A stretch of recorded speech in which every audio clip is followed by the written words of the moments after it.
Hello बच्चों। हाँ, आज हम नया चैप्टर वैद्युत रसायन स्टार्ट करेंगे।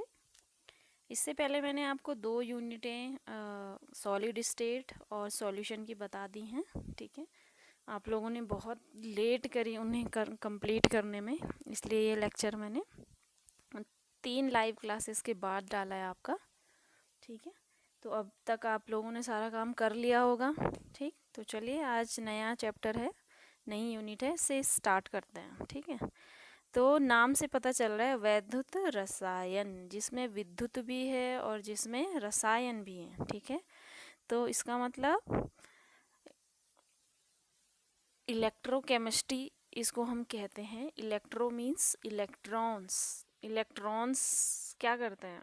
विद्युत क्रिएट करते हैं। ठीक है, और केमिस्ट्री मतलब उन इलेक्ट्रॉनों की क्या केमिस्ट्री है। ठीक है, या केमिकल्स के साथ उनका क्या रिलेशन है, इसके बारे में हम इसमें पढ़ेंगे। ठीक है, तो एक जनरल डेफिनेशन मैं आपको इसमें बता देती हूँ कि जो इलेक्ट्रोकेमिस्ट्री है, वैद्युत रसायन है, वो क्या है?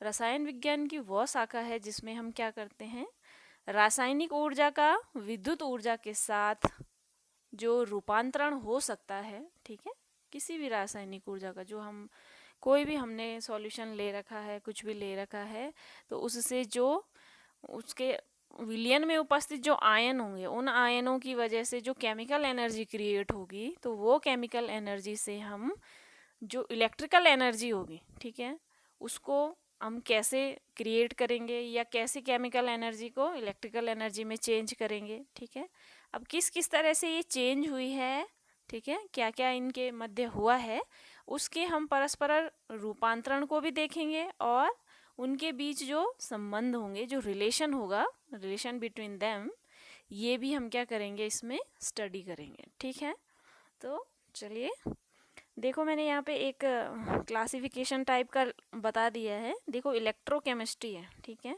तो इलेक्ट्रो से आप एक जनरल आइडिया लगा लो कि इलेक्ट्रिकल एनर्जी। ठीक है, और केमिस्ट्री जो मैंने लिखा हुआ है, केमिस्ट्री मतलब जिसमें केमिकल्स होंगे। केमिकल्स, अब यहाँ हम एनर्जी की बात कर रहे हैं, तो क्या हो जाएगा, केमिकल एनर्जी हो जाएगा। ठीक है, तो अब जो इलेक्ट्रिकल एनर्जी है वो कहीं ना कहीं से हमें मिलेगी, कहीं ना कहीं से। ऐसी जो केमिकल एनर्जी है वो भी कहीं ना कहीं से मिलेगी। ठीक है, तो 2 प्रकार के सेल होते हैं आपके। ठीक है, जो केमिकल एनर्जी होती है, आपने 10th में पढ़ा होगा, विद्युत अपघट्य सेल, ठीक है, जिसे बोलते हैं हम इलेक्ट्रोलिटिक सेल। उससे हमें क्या होती है, आयनों के जो मूवमेंट होते हैं, ठीक है, आयनों में जो मोशन होता है, उसकी वजह से हमें जो एनर्जी प्राप्त होती है, उसे हम केमिकल एनर्जी कहते हैं। ठीक है, तो मैं पेन का यूज़ कर लेती हूँ यहाँ पे। देखो, इलेक्ट्रिकल जो सेल है, इससे हमें क्या मिलेगी, केमिकल एनर्जी मिलेगी। ठीक है, आप गैल्वेनिक या वोल्टिक सेल ले लीजिए, जो आप टॉर्च में सेल लगाते हैं। ठीक है, या फिर जो भी आप टीवी वगैरह में होता है, वो सेल आप ले लीजिए। तो गैल्वेनिक या जो वोल्टिक सेल हैं, ठीक है, उनकी वजह से क्या होगा, इलेक्ट्रिकल एनर्जी हमें जो मिलती है, ठीक है, जो इलेक्ट्रिकल एनर्जी प्राप्त होती है।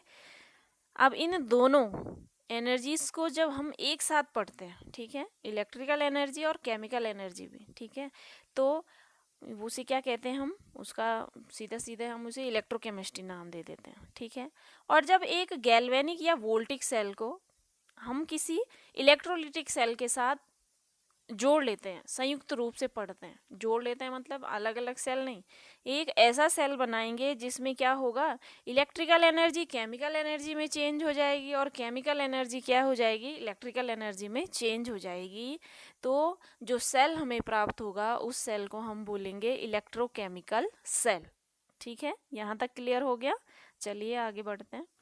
अब देखो, कुछ टर्म्स हैं पहले इस चैप्टर में, है ना, जो बेसिक टर्म्स हैं। तो मैं आप क्या कर रखा है, मैंने इन टर्म्स को यहाँ पे समझा दिया है, और ये मैंने आपको पहले भी 11th क्लास में पढ़ा चुकी हूँ। ठीक है, तो देखिए, जो इलेक्ट्रोकेमिकल सेल होता है, इसमें जो जो बेसिक चीज़ें हैं, अब क्योंकि क्या है, इलेक्ट्रोलिटिक सेल भी आएगा इसमें, इसका भी आप देखोगे, और वोल्टिक सेल को भी देखोगे। तो जो जो इलेक्ट्रोकेमिकल जो इलेक्ट्रोलिटिक सेल होता है, उसमें जो जो चीज़ें आती हैं, वो भी आपको बेसिक चीज़ें आनी चाहिए, और गैल्वेनिक सेल की भी बेसिक चीज़ें आनी चाहिए। ठीक है, तो चलिए अब पहला इसमें है, देखो जो इलेक्ट्रोकेमिकल सेल होता है उसमें रिडॉक्स रिएक्शंस चलती हैं, ठीक है ना। रिडॉक्स रिएक्शन मतलब पता चल रहा है नाम से, रिडॉक्स, रिड मतलब रिडक्शन और ऑक्स मतलब ऑक्सीडेशन, ठीक है। तो रिडॉक्स रिएक्शन साथ साथ चलती हैं। मैंने ये आपको पहले भी 11 में करा रखा है कि क्या रिडॉक्स, आप मैं रिडॉक्स लिखूं तो इसमें RED रेड क्या कर रहा है, रिडक्शन कर रहा है, और ऑक्स किसको डिनोट कर रहा है, ऑक्सीडेशन को, ठीक है। तो डिफरेंस जान लेते हैं रिडक्शन और ऑक्सीडेशन में। पहला डिफरेंस है, जो मेन डिफरेंस आप करते हो कि ऑक्सीडेशन मतलब क्या होता है, जब हम क्या कर देते हैं, किसी भी पदार्थ में, किसी भी एलिमेंट में हम ऑक्सीजन का क्या कर दें, योग कर दें, एडिशन ऑफ ऑक्सीजन कर दें, ठीक है। तो वो क्या कहलाता है, ऑक्सीकरण या फिर ऑक्सीडेशन कहलाता है, ठीक है। सेम रिडक्शन में क्या होगा, मैंने आपको बताया था रिडक्शन में कि हम क्या कर दें, रिमूवल ऑफ ऑक्सीजन कर दें, यानी ऑक्सीजन को क्या कर दें, हटा दें, ठीक है।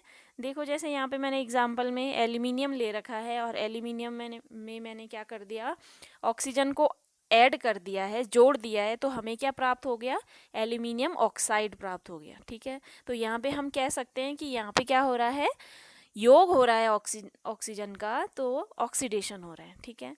अब रिडक्शन में क्या होगा, मैंने कहा रिमूवल ऑफ ऑक्सीजन होगा, यानी हम ऑक्सीजन को क्या कर देंगे, हटा देंगे, ठीक है, निकासी कर देंगे उसकी।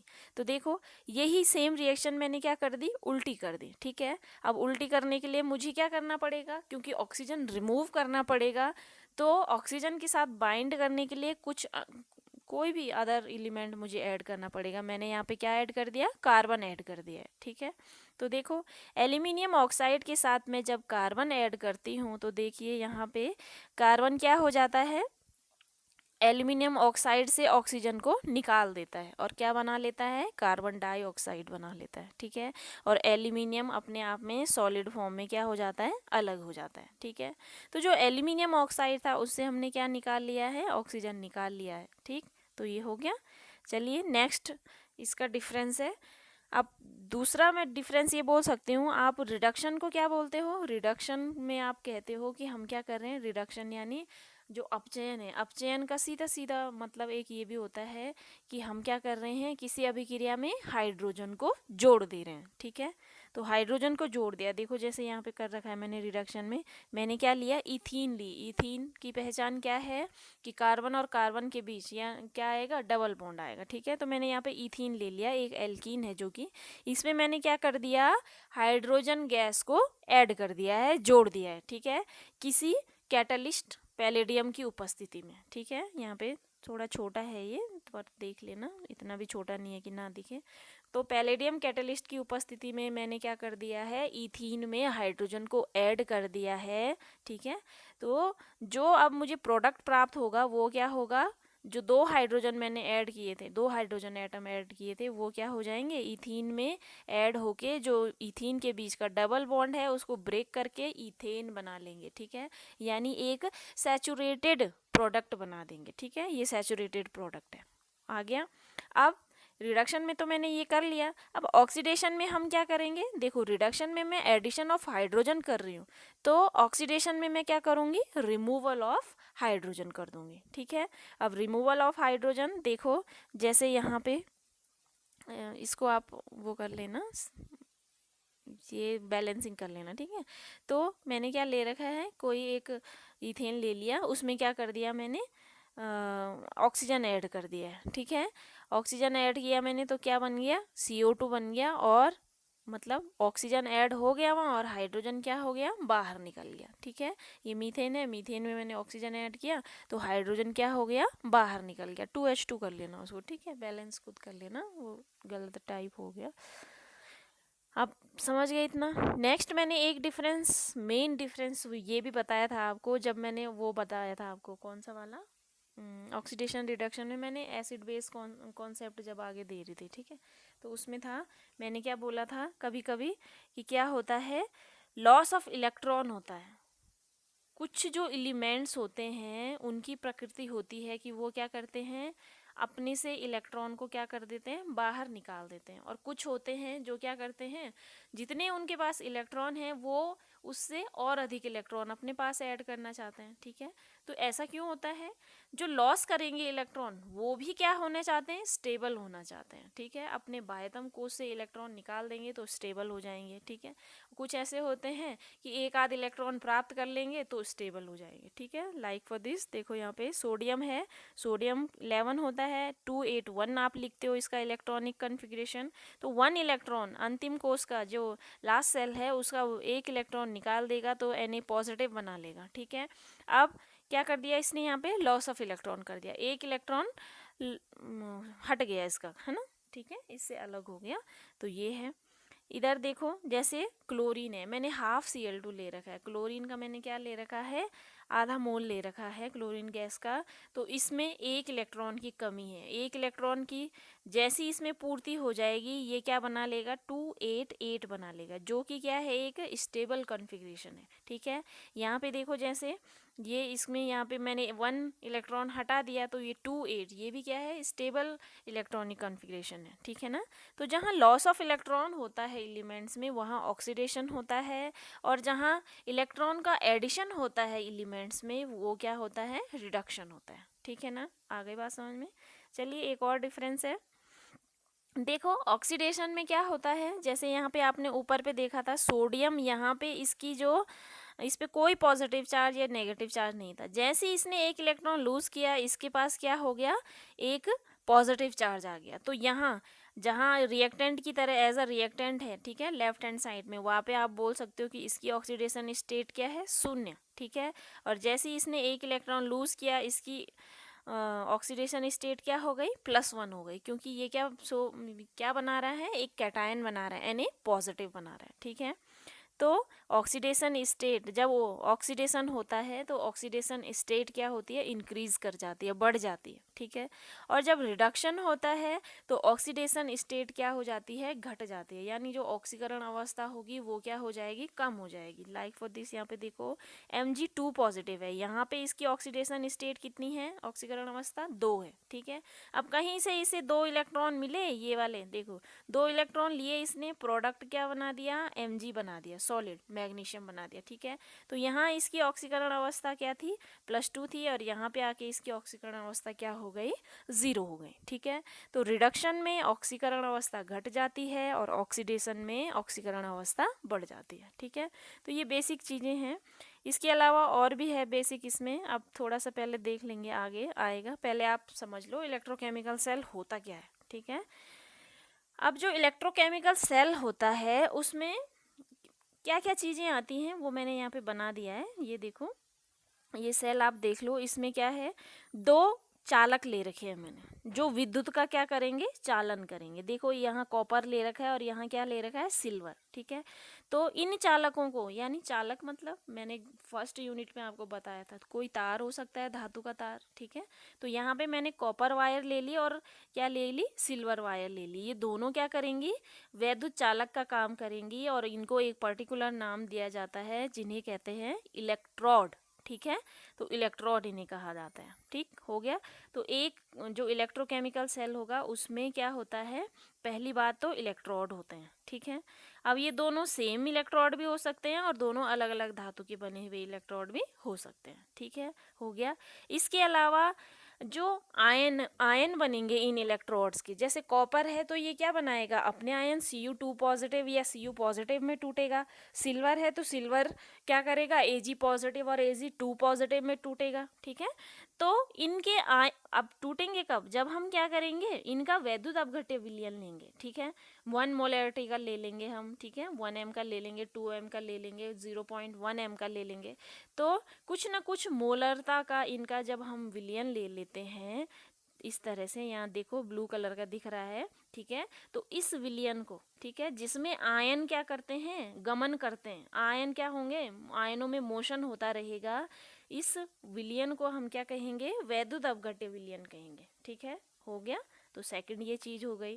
थर्ड देखो, थर्ड क्या है, जो धातु तार से बना हुआ इलेक्ट्रोड होता है, ठीक है, या जो चालक होता है वो क्या करता है, दोनों को जो दो इलेक्ट्रोड हैं इनको क्या करता है, आपस में जोड़ता है। देखो ये एक वायर दिख रही है आपको, बारीक सी वायर, ठीक है, जो क्या कर रही है, वोल्टमीटर के थ्रू इस कॉपर इलेक्ट्रोड को और इस सिल्वर इलेक्ट्रोड को, दोनों को क्या कर रही है, आपस में जोड़ रही है, ठीक है। तो ये हो गया। तो मेन ये तीन चीजें होती हैं किसी इलेक्ट्रोकेमिकल सेल में। हो गया। चलिए अब देख लेते हैं आगे सेल के प्रकार। ये मैंने आपको पहले भी बता दिया कि सेल दो प्रकार की होती हैं, एक होती है वैद्युत अपघटनी सेल और गैल्वेनिक या फिर वोल्टिक सेल। अब इनमें डिफरेंस क्या होता है, मेन डिफरेंस, ठीक है। जो वैद्युत अपघटनी सेल होती है वो क्या करती है, वैद्युत अपघटन, विद्युत का अपघटन करेगी, यानी विद्युत ऊर्जा को क्या करेगी, रासायनिक ऊर्जा में परिवर्तित कर देगी, ठीक है। और जो गैल्वेनिक या वोल्टिक सेल होगी वो क्या करेगी, रासायनिक ऊर्जा को विद्युत ऊर्जा में परिवर्तित कर देगी, चेंज कर देगी, ठीक है। अब डायग्राम के थ्रू इसमें देख लेते हैं हम। देखो आगे, ये देखो, ये वाला क्या है, एक इलेक्ट्रोलिटिक सेल है, ठीक है। मैंने आपको पहले भी बताया था कि एक जो इलेक्ट्रोलिटिक सेल होती है उसमें लेफ्ट हैंड साइड में एनोड होता है सदैव, जो इलेक्ट्रोड की बात की थी मैंने, ठीक है। इलेक्ट्रोड दो प्रकार के होते हैं, पॉजिटिव इलेक्ट्रोड जिसपे पॉजिटिव चार्ज होता है और नेगेटिव इलेक्ट्रोड जिसपे नेगेटिव चार्ज होता है। तो इलेक्ट्रोलिटिक सेल में पॉजिटिव इलेक्ट्रोड सदैव एनोड होता है, जबकि जो अब ये वाला जबकि जो ये वाला होता है गैल्वेनिक सेल, इसमें क्या होता है, जो एनोड होता है, ठीक है, इसमें ये चित्र मुझे यही वाला मिला, एनोड क्या होता है, राइट हैंड साइड होता है, ठीक है, राइट हैंड साइड होता है और इस पे हमेशा क्या होगा, नेगेटिव चार्ज होगा, ठीक है ना। हो गया। तो देखो यहाँ इलेक्ट्रोलिटिक सेल में एनोड पे पॉजिटिव चार्ज है, जबकि यहाँ जो गैल्वेनिक सेल है, वोल्टिक सेल है, इस पे कैसा चार्ज होता है, नेगेटिव चार्ज। तो दोनों अपोजिट चलते हैं, ठीक है। अब इस एक पे पॉजिटिव है तो बाकी जो दूसरा वाला बचा कैथोड, उस पे इलेक्ट्रोलिटिक सेल में कैसा चार्ज होगा, नेगेटिव चार्ज होगा, और इस पे कैसा चार्ज होगा, पॉजिटिव चार्ज होगा, ठीक है। तो ये डिफरेंस है। देखो इलेक्ट्रोलिटिक सेल में क्या कर दिया है मैंने, एक ही कंटेनर में, मतलब एक ही विलियन ले रखा है, उसी में दोनों इलेक्ट्रोड डाल दिए हैं, ठीक है। मतलब एनोड भी डाल दिया है, कैथोड भी डाल दिया है, और एक क्या लगा दिया है, वोल्ट मीटर लगा दिया है, जिससे क्या हो रही है, पावर सप्लाई हो रही है, ठीक है। और इलेक्ट्रॉन का फ्लो क्या है, देखो जिस ओर इलेक्ट्रॉन का फ्लो होगा उधर क्या आ जाएगा, नेगेटिव आ जाएगा, ठीक है। तो और जिस जिस ओर से होगा उधर क्या आ जाएगी, क्योंकि इलेक्ट्रॉनों की कमी हो जाएगी तो उधर अपने आप पॉजिटिव आ जाएगा, ठीक है। तो ये हो गया, इसका साइन ये ढंग से कर लेना, इधर पॉजिटिव इधर नेगेटिव होगा, ठीक है। अब इसमें क्या होता है, जो गैल्वेनिक सेल है इसमें दो अलग अलग कंटेनर ले रखे हैं, ठीक है।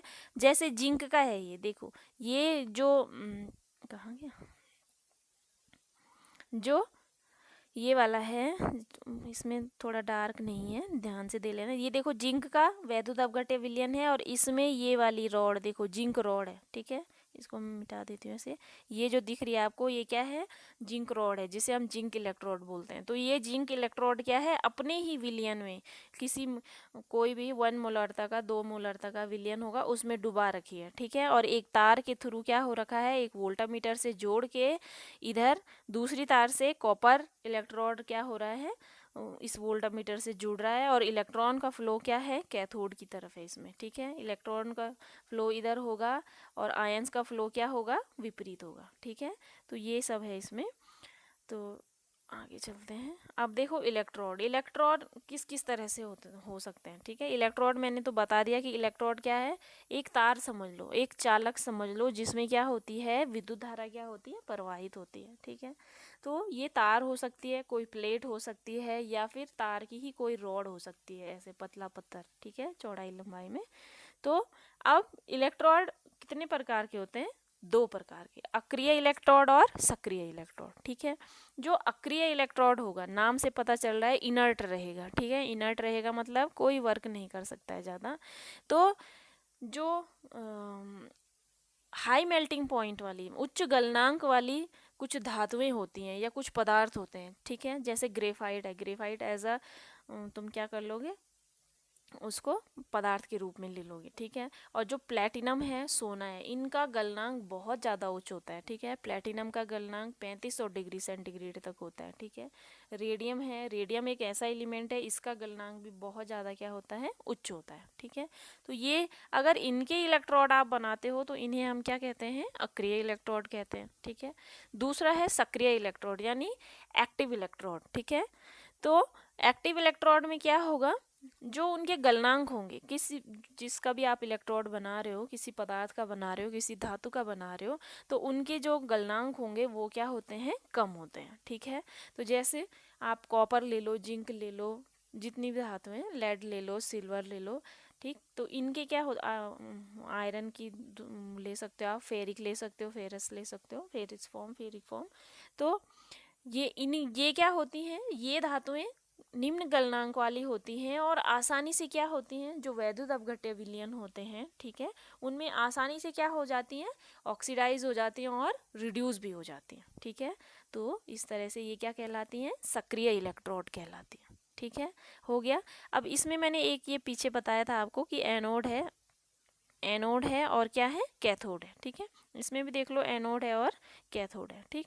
तो एनोड कैथोड को क्या बोल रहा है कि वो इलेक्ट्रोड जो क्या करेगा, ऐसा इलेक्ट्रोड, इन्हीं में से इलेक्ट्रोड ही है वो इलेक्ट्रोड जो क्या करेगा, इलेक्ट्रॉनों का त्याग करेगा, ठीक है। मैंने बोला था, ये उसके टर्म में दिखा रहा है, इलेक्ट्रोलिटिक सेल के टर्म में, जो इलेक्ट्रॉनों का त्याग करेगा वो क्या कहलाएगा, एनोड कहलाएगा। यानी उस पे जो इलेक्ट्रॉनों का त्याग कर देता है उस पे क्या आ जाता है, पॉजिटिव चार्ज आ जाता है, ठीक है। और जिस पे पॉजिटिव चार्ज आ जाएगा मतलब उसमें क्या हुई है, ऑक्सीडेशन रिएक्शन हुई है, ठीक है। तो एनोड कहलाता है। आगे बोल रहा है, जबकि जो इलेक्ट्रोड जिस पे क्या हो रहे होंगे, इलेक्ट्रॉन प्राप्त हो रहे होंगे, वो इलेक्ट्रॉन की गेनिंग कर रहा होगा, कहीं से इलेक्ट्रॉन गेन हो रहे होंगे उसे, तो वो क्या कहलाएगा, कैथोड कहलाएगा, ठीक है। अब जो इलेक्ट्रॉन गेन करता है, मैंने यहाँ जब डिफरेंस आपको बताया था, यहाँ पे देखो, यहाँ पे ये देखो क्या हो रहा है, रिडक्शन हम पढ़ रहे हैं और इलेक्ट्रॉन, 2 इलेक्ट्रॉन का क्या हो रहा है, गेन हो रहा है, या 1 इलेक्ट्रॉन का यहाँ पे क्या हो रहा है, गेन हो रहा है, ठीक है। तो यहाँ क्या होगा, मतलब कैथोड में क्या होगा, रिडक्शन होगा, ठीक है। तो इतना सब आप लोग पढ़ लेना, यहाँ पे भी लिख रखा है इसने, देखो कि कैथोड पे रिडक्शन होता है और एनोड पे क्या होता है, ऑक्सीडेशन होता है, ठीक है। ये वोल्टिक सेल के लिए। इलेक्ट्रोलिटिक सेल में देखो इस तरह से है, यहाँ एनोड पे पॉजिटिव आ रखा है, कैथोड पे क्या आ रखा है, नेगेटिव आ रखा है, ठीक है। तो ये सब है, आप इसको देख लेना। आज मैंने बेसिक चीज़ें ही कराई है इसमें, इसको कर लेना और काम करते रहो। हो सकता है मुझे कल थैली से वापस जाना पड़े, तो कल मैं लेक्चर ना डाल पाऊँ, आप लोगों को बता दूंगी मैं ग्रुप में, ठीक है। आप ग्रुप चेक करते रहिए। चलिए।